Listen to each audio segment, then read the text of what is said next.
Now that you understand the basic principles of animation, let's discuss making animations that work. The most popular tool for creating multimedia animations is Adobe Flash.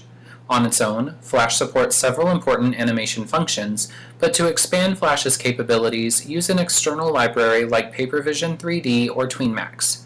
Some of these packages are open source and can be used for little to no cost. Let's look at how to animate a ball to roll. Step 1.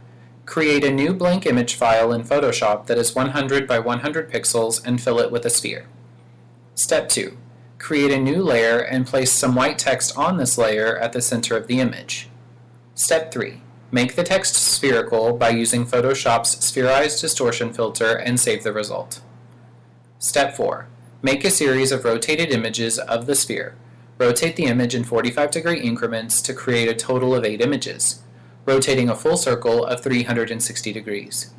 When each image is displayed sequentially at the same location, the sphere spins. For a realistic rolling effect, divide the circumference calculated using the formula 2 pi r, where r is the radius, by the number of images you have. In this case, the circumference of our ball is 314 pixels. Divide this by 8 images and we are given roughly 40 pixels. As each image is successfully displayed, the ball is moved 40 pixels along a line. This math applies when you roll any round object in a straight line perpendicular to your line of sight. Let's take things a step further and bounce the ball that we just rolled. GIF89A is an image format that allows multiple images to be put into a single file, a GIF, then displayed as an animation in a web browser or other program that recognizes that file type. Just like making the ball roll, making it bounce requires you to flash the ball across the screen rapidly and in a different place each time.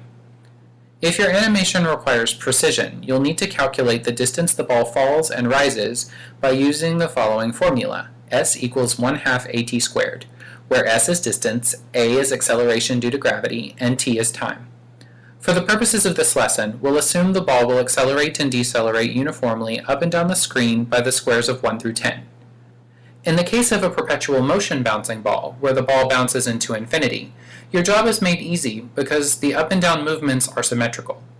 This allows you to use the same images for the upward and downward motions by simply reversing them. If you wanted to make the ball stop, simply lower the height it bounces back up exponentially until you hit the ground again. Let's get into the specifics of making the ball bounce. Step 1. Open a graphics program to create a ball with a diameter of 15 pixels.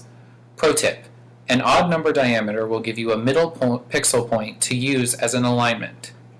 Step 2. Duplicate the ball, placing each copy in a vertical line at the 10 locations of the squares of 1 through 10. The idea here is to create a separate image file of the ball at different locations, like a flipbook. Step 3. Turn your images into a GIF by using an animation program like GIFFun for Mac or GIF Animator for Windows. These programs allow you to organize the images in sequence, setting the timing, transparency, and save the final GIF into the proper format. Now that you are familiar not only with the basic principles, but also the basic techniques of animation, let's look at a real-life example of a more complicated facet of animation: creating a whole scene. A creative committee organized a brief storyboard of a gorilla chasing a man. From a stock library, they chose an image of Manhattan's Central Park where a bridge crossed a small river and high-rise apartments lined the horizon. The chase scene would occur across the bridge. To produce frames of a man running, a real actor was videotaped running in place against a background similar to that of a green screen. A few of the frames were chosen and the background made transparent. But when finding a gorilla proved difficult, the team decided to switch to a dinosaur about 25 centimeters tall. Again, a few frames were captured of the dinosaur with its arms and legs in different positions and the backgrounds made transparent. As illustrated in our text, the background was cut along the edge of the bridge so that the bridge railing could be placed in front of the runners. The running man was organized in a series of 6 frames that could be repeated many times across the screen to provide the pumping motions of running. The same was done for the dinosaur to give him a lumbering, bulky look as he chased the little man across the bridge. The result was simple and quickly achieved. Created using Powtoon.